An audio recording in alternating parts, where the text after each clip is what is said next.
हाल ही में सबसे ज्यादा चर्चा का विषय एक संगठन आपका बना हुआ है और इस संगठन के कारण ही वर्तमान में पूरा विश्व संकट के दौर से भी गुजर रहा है और यह संगठन है आपका नाटो। अभी आपने एक खबर भी सुनी होगी कि 4 अप्रैल के आसपास, ये 4 अप्रैल 2023 की बात कर रहा हूं, जो आपका हालिया इसी महीने में फिनलैंड जो है नॉर्थ अटलांटिक ट्रीटी ऑर्गेनाइजेशन यानी नाटो का औपचारिक सदस्य बन रहा है। ठीक है, और नाटो में अभी तक 30 सदस्य थे, फिनलैंड के जुड़ जाते ही 31वां सदस्य हो जाएगा। ठीक है, तो आप सभी को मैं एक चीज बता दूं, इससे पहले नाटो के द्वारा जो है स्वीडन और फिनलैंड, इन दोनों देशों के जो है इसमें जुड़ने के लिए इनके द्वारा जो है आवेदन किया गया था, जिनमें से फिनलैंड को जो है अब 31वें सदस्य देश के तौर पे अप्रूव कर दिया गया है। टर्की के द्वारा फिनलैंड की सदस्यता को लेकर के सहमति व्यक्त की गई है और टर्की अंतिम देश बना है जो फिनलैंड की सदस्यता को लेकर के रहा है। तो अभी जो है फिनलैंड का जो झंडा है, जो ध्वज है, उसको नाटो के सदस्य देशों के साथ जोड़ दिया जाएगा। तो यह आपको ध्यान में रखना है कि नाटो में एक नया सदस्य जुड़ चुका है और इससे रूस की चिंताएं भी बढ़ चुकी हैं 31वें सदस्य देश के तौर पे। और इसके अलावा पिछले 2 साल से यह संगठन बहुत चर्चा में है और यह हमेशा चर्चा में बना रहता है। तो एक बार समझने का प्रयास करते हैं कि नाटो क्या है और एटलीस्ट किस उद्देश्य से इसका संगठन हुआ, कहां पे इसका मुख्यालय है। आज होलिस्टिक अप्रोच पे एक बार इसको समझने का प्रयास करते हैं। देखिए, एक चीज समझने का प्रयास करिए कि जब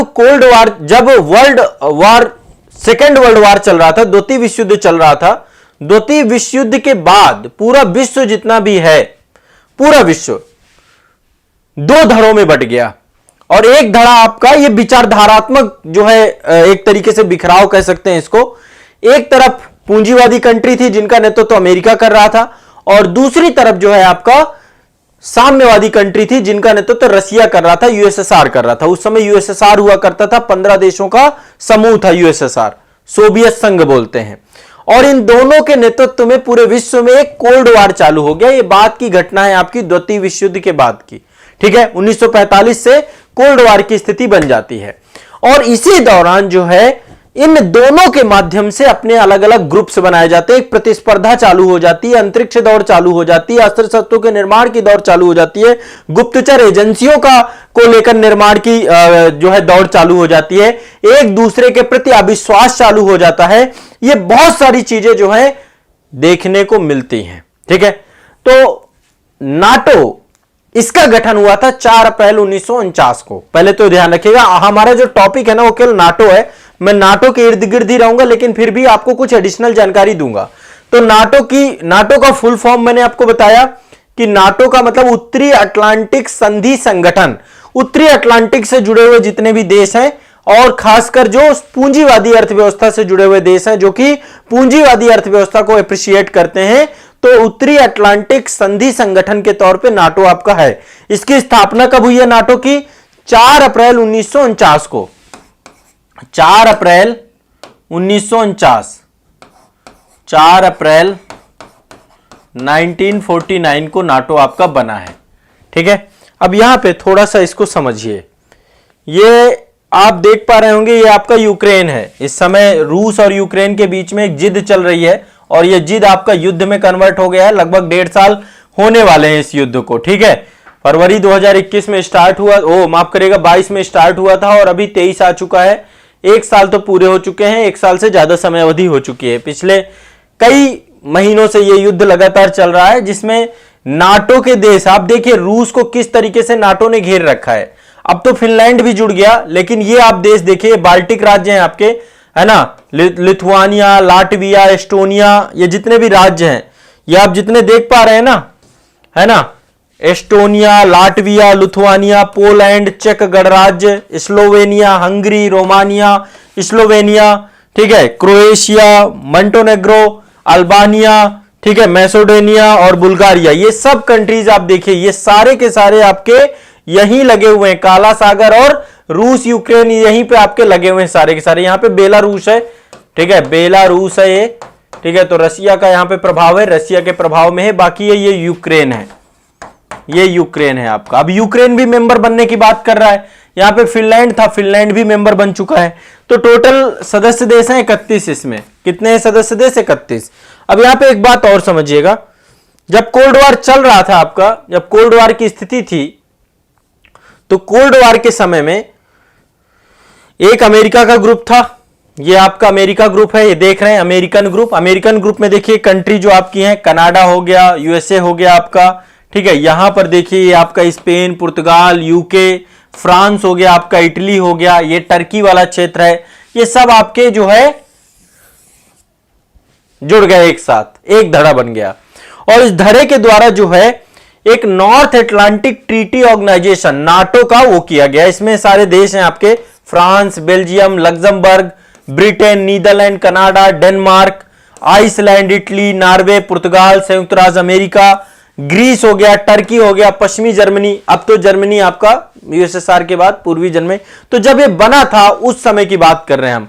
टोटल 12 सदस्य थे, 12 फाउंडर थे इसके जब ये बना था आपका। इसका स्थापना की गई थी अमेरिका के वाशिंगटन डीसी में। कहां पे की गई थी? और एक अंतर सरकारी सैन्य संगठन है। क्या है आपका? ये अंतर सरकारी सैन्य संगठन जो कई देशों के साथ जुड़ा है। इसका मुख्यालय बेल्जियम के ब्रुसेल्स में है। पहले इसका मुख्यालय ध्यान रखिएगा, क्वेश्चन पूछा जा सकता है कि नाटो का मुख्यालय कहां पे है? ब्रुसेल्स में। कहां पे है? ब्रुसेल्स। ब्रुसेल्स में। कहां पड़ता है ये? बेल्जियम में। बेल्जियम में पड़ता है, बेल्जियम ब्रुसेल्स में आपका ये पड़ता है, ठीक है। सदस्यों की संख्या अब कितनी हो चुकी है? 31, ठीक है।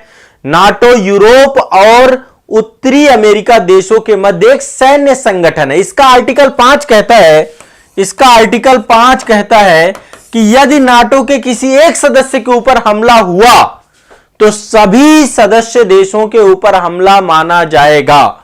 यानी यह सामूहिक रक्षा के सिद्धांत के तौर पे कार्य करता है। किसके तौर पे काम करता है? सामूहिक रक्षा के सिद्धांत के तौर पे काम करता है। मतलब एक या अधिक सदस्यों पर आक्रमण सभी सदस्यों पर आक्रमण माना जाएगा, सभी मिल करके हमला करेंगे। तो अब आप समझ पा रहे होंगे कि यूक्रेन का नाटो का सदस्य बनने का मतलब है कि रशिया संकट में आ जाना। जैसे ही यूक्रेन नाटो का सदस्य बनेगा, पूरी नाटो की सेना जो है रशिया के ऊपर कूद जाएगी, ठीक है। और इसके बारे में ये जो आर्टिकल 5 है, ये सबसे पहली बार कब प्रयोग में आया? जब आपको पता है कि 11 सितंबर 2001 को ओसामा बिन लादेन के द्वारा आतंकवादी हमला किया गया अमेरिका में, और उसके बाद ये सारे नाटो देश एक साथ आ गए, ठीक है। तो सामूहिक रक्षा के सिद्धांत पे काम करता। अफगानिस्तान में अभी तक नाटो की भी सेना थी, अमेरिका की भी सेना थी। नाटो सदस्य देशों का जो सैन्य खर्च है ज्यादातर अमेरिका अकेले उठाता है। लगभग 70% खर्चा जो है अमेरिका उठाता है, बाकी आपके यूरोपीय देश खर्चा करते हैं, ठीक है। तो नाटो आपका बड़ा चर्चा में है और नाटो को लेकर के ये सारी चीजें आपको ध्यान में रखना है। तो एक ग्रुप आपका नाटो बनाया गया था। नाटो के अलावा एक और संधि बनाई गई थी, ये भी आपके अमेरिका के नेतृत्व वाली थी। इसका नाम था SEATO. SEATO, South Eastern Asia treaty organisation. SEATO, South East Asia treaty organization. इसमें Australia, France, Britain, New Zealand, Philippines, Thailand, Pakistan, America, ये सब बनके ये सीएटो का हिस्सा हो गए थे, ठीक है। पाकिस्तान पहले नैम का हिस्सा था, लेकिन देखो इन दो ग्रुपों के अलावा एक ग्रुप और बना था आपका नैम। मैं किसी क्लास में आपको नैम के बारे में भी बता दूंगा। तो गुट निरपेक्ष आंदोलन जिसका लीडर भारत था, ठीक है, और जिसका अल्टीमेट गोल यह था कि जो नव स्वतंत्र देश हैं जो अभी बने हैं, इन देशों को एक तरीके से इनके अस्तित्व की रक्षा की जाए, ठीक है। इनको बलि का बकरा बनने से बचाया जाए। ये जो बड़े बड़े देश है साम्राज्यवादी शक्तियां हैं, तो इस कारण से जो है नैम बनाया गया था। तो ये एक South East Asia treaty organisation SEATO भी बनाया गया था। ये इसके अलावा दूसरा ग्रुप आपका रसिया के नेतृत्व में था, जो कि यूएसएसआर लीड कर रहा था। यूएसएसआर लीड कर रहा था, ठीक है। और ये पूरा का पूरा एरिया देखिए, ये है जितना भी, इसमें पूरा पूर्वी यूरोप है, रसिया सम्मिलित है, मध्य एशिया सम्मिलित है, ये सब थे। इनके द्वारा क्या किया गया? एक नया जो है इन्होंने कलेक्टिव सिक्योरिटी ट्रीटी ऑर्गेनाइजेशन किया। मतलब उधर नाटो बना, इधर नाटो की जगह पे वार्सा पैक्ट बना, ठीक है। क्या बना? Warsaw Pact. वार्सा पैक्ट में सोवियत संघ था, पोलैंड था, पूर्वी जर्मनी था, चेकोस्लोवाकिया था, हंगरी, रोमानिया, बुल्गारिया। इन्होंने भी कहा कि भाई हमला होगा तो फिर हमें भी एकजुट होना चाहिए, एक साथ होना चाहिए। तो वार्सा पैक्ट आपका बना, और वार्सा पैक्ट के साथ साथ एक और ऑर्गेनाइजेशन रसिया के नेतृत्व पे ही बनाया गया था, कलेक्टिव सिक्योरिटी ट्रीटी ऑर्गेनाइजेशन। यह भी सुरक्षा के दृष्टिकोण से था, जिसमें इसको बोलते हैं CSTO। ठीक है, तो ये आपका Kazakhstan, Kyrgyzstan, Armenia, Belarus, Tajikistan और रूस इसमें सम्मिलित थे। आपके कलेक्टिव सिक्योरिटी ट्रीटी ऑर्गेनाइजेशन जो है आपका, इसमें ये कंट्रीज आपके जुड़े हुए थे।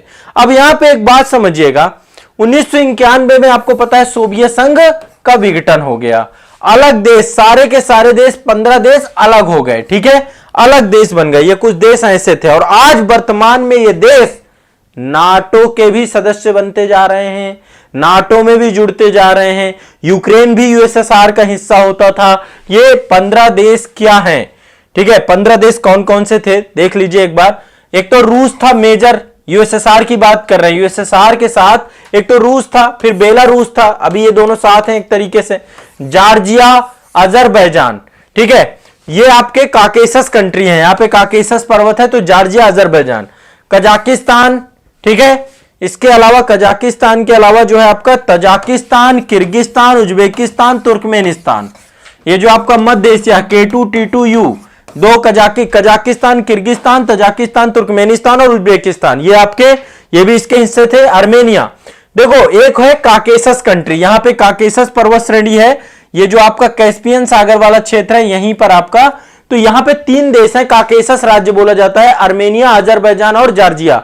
ध्यान रखना है, इन पे क्वेश्चन पूछ सकता है, काकेसस कंट्री कौन सी है? आर्मेनिया, अजरबैजान और जॉर्जिया। और यहां पे मध्य एशियाई कंट्री 5 है आपकी, टोटल 5 हैं, Kazakhstan, Kyrgyzstan, Tajikistan, Uzbekistan, Turkmenistan. ये दिमाग में बैठा के रखना है आपको। ठीक है, तो सोवियत संघ का, और ये आपके बाल्टिक राज्य हैं। ये कौन से राज्य हैं? बाल्टिक राज्य, बाल्टिक सागर के साथ सीमा साझा करते हैं, इनको बाल्टिक राज्य कहते हैं। लाटविया, लिथुआनिया, एस्टोनिया, ये सब अभी वर्तमान में किसके सदस्य देश हैं? नाटो के। जो कभी यूएसएसआर हुआ करते थे सब नाटो से जुड़ गए।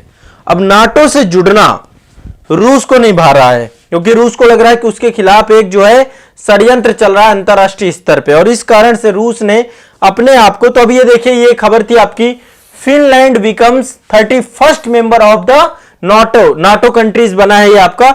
अब यहां पे देखिए कुछ तथ्य हैं, कुछ फैक्ट हैं, एक बार तथ्य और फैक्ट पर नजर हम लोग घुमाएंगे और समझने का प्रयास करेंगे। ठीक है, अब देखो धीरे धीरे नाटो का एक्सपेंशन किया जा रहा है। वैसे देखा जाए तो इसकी जरूरत नहीं है, अब तो शांति की बात हो रही पूरे अंतरराष्ट्रीय स्तर पे, पर अमेरिका एक तरीके समझिए कि वेपन इंडस्ट्री को लीड करता है, वो वेपन इंडस्ट्री में अपने आप को सर्वोपरि बनाए रखना चाहता है और उस कारण से वो किसी भी हद तक जाके गिर जाता है। वो चाहता है कि किसी तरीके से तनाव बना रहे। तो नाटो का उद्देश्य क्या है? सबसे पहली बात, जो सोवियत संघ की विचारधारा थी, समाजवादी विचारधारा थी, उसको रोकना। ठीक है, और किस विचारधारा का प्रचार करना? पूंजीवादी विचारधारा का। दूसरा, राजनीतिक और सैन्य तरीके से जो भी सदस्य राष्ट्र है उनकी स्वतंत्रता और उनकी सुरक्षा की गारंटी प्रदान करना। ठीक है, वर्तमान और भविष्य के खतरों से निपटने के लिए समय के साथ नवाचार करना और एडॉप्टेशन लाना, कि भाई समय के साथ चीजें बदलती हैं उसको स्वीकारना। ठीक है, उसी हिसाब से उपकरणों का निर्माण करना। सदस्य देशों में एकजुटता और सामंजस्य की भावना बनाए रखना। यूरोप में ज्यादातर आपका स्वतंत्रता, लोकतंत्र, मानवाधिकार कानून, इनको लेकर के एक स्थायी जो है शांति का माहौल बना करके रखना। तो इस तरीके से कि संकट को कम से कम करना, ये सब आपकी बहुत बड़ी बड़ी बातें लिखी हुई हैं, लेकिन ओवरऑल देखिए संकट को जन्म भी यही दे रहा है। क्या जरूरत है? कोई देश नहीं चाहता है कि उसके आसपास जो है नाटो का वर्चस्व बढ़े, नाटो वहां पर आकर के बैठ जाए, तो ये जिद में क्यों उतर जाते हैं कि नहीं नहीं हम तो जोड़ेंगे, और निश्चित तौर पे छोटे छोटे देश जुड़ जाएंगे। अभी आप खुद सोचिए, पाकिस्तान नाटो का सदस्य बनने लग जाए तो क्या हमें सही लगेगा? आप खुद सोचिए, फिर क्या होगा कश्मीर मुद्दे का, फिर क्या होगा अन्य बहुत सारे मुद्दों का। तो नाटो का सदस्य बनने के पीछे जो मंशा है नाटो की, उसके कारण से जो है आज रशिया यूक्रेन के खिलाफ खड़ा हुआ है और रशिया यूक्रेन के ऊपर भरोसा नहीं कर पा रहा है। ठीक है, तो ये दिमाग में बैठा के रखना है। ठीक है, तो नाटो आपके नाटो के बारे में मैंने बता दिया। नाटो अन्य बहुत सारे काम करता। नाटो की एक अपनी स्थायी सेना है जो सदस्य राष्ट्रों से होकर के जाती है। नाटो में आतंकवाद की समस्या को निपटने के साथ साथ आतंकवादी हमले, उनके परिणामों और उनके प्रबंधन करने की क्षमताओं के साथ ही उसे नई प्रौद्योगिकी के साथ डेवलप रहने के लिए बात किया गया है। बाकी नाटो का काम क्या है? लोकतांत्रिक मूल्यों को बढ़ावा देना, अन्य सदस्य देशों की समस्याओं का समाधान करना, और मतलब ये बातें बहुत बड़ी बड़ी हैं, लेकिन एटलीस्ट जो है शांतिपूर्वक विवादों का हल निकालना, ये सब चीजें लिखी हुई हैं। लेकिन कहीं ना कहीं पे बहुत सारी चीजें जो है वो बात कहने भर की है। ठीक है, तो ये आपका नाटो से जुड़ी हुई काफी जानकारी आपके साथ मैंने साझा की, जिसमें मेरा प्रयास था कि आप सभी नाटो की एक सही समझ आप में विकसित हो पाए। ठीक है, तो अभी हाल ही में आपका फिनलैंड जुड़ चुका है नाटो से। 2022 में फिनलैंड और स्वीडन दोनों ने सदस्य बनने के लिए आवेदन किया था, लेकिन 30 मार्च 2024 को 30 मार्च, यही जो 30 मार्च बीत गया, तुर्की ने जो है फिनलैंड का समर्थन कर दिया। स्वीडन अभी शामिल नहीं हुआ है, हो सकता है भविष्य में स्वीडन भी शामिल हो जाए। ठीक है, तो यहां पर लास्ट बार एक बार और समझा देता हूं, नाटो की स्थापना कब हुई? 4 अप्रैल 1949 को नाटो की स्थापना हुई। यूरोप और उत्तरी अमेरिका देशों का सैन्यीकरण करना और उनको राजनीतिक संगठन के तौर पे डेवलप करना। तो वर्ष 2022 में फिनलैंड और स्वीडन को संगठित करने का सदस्य बनाने हेतु आमंत्रित किया गया। 30 मार्च को तुर्की ने फिनलैंड का समर्थन करने के साथ ही स्वीडन को ना शामिल करने के पक्ष में निर्णय लिया, और इसके बाद जो है नाटो जो है आपका ये आज वर्तमान में अपने आप में, तो उद्देश्य इसका यही है, सोवियत संघ का खतरा खत्म करना। सोवियत संघ बचा ही नहीं है, अब तो एक ध्रुवीय विश्व है, और महत्वपूर्ण जिम्मेदारी है राजनीतिक और सैन्य साधनों से अपने सदस्य देशों की रक्षा करना, सामूहिक रक्षा के सिद्धांत को बना करके रखना। मुख्यालय कहां है? ब्रुसेल्स में, बेल्जियम में।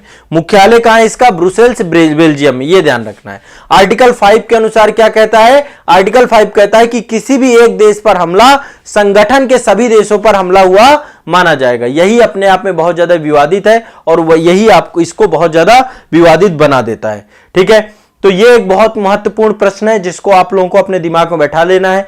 मुख्यालय से प्रश्न पूछ सकता है, सदस्य देशों से प्रश्न पूछ सकता है, इसके उद्देश्य से प्रश्न पूछ सकता है। ठीक है, किसी भी चीज से एक प्रश्न आ सकता है आपका। ठीक है, ध्यान रखना इस बात को। ठीक है।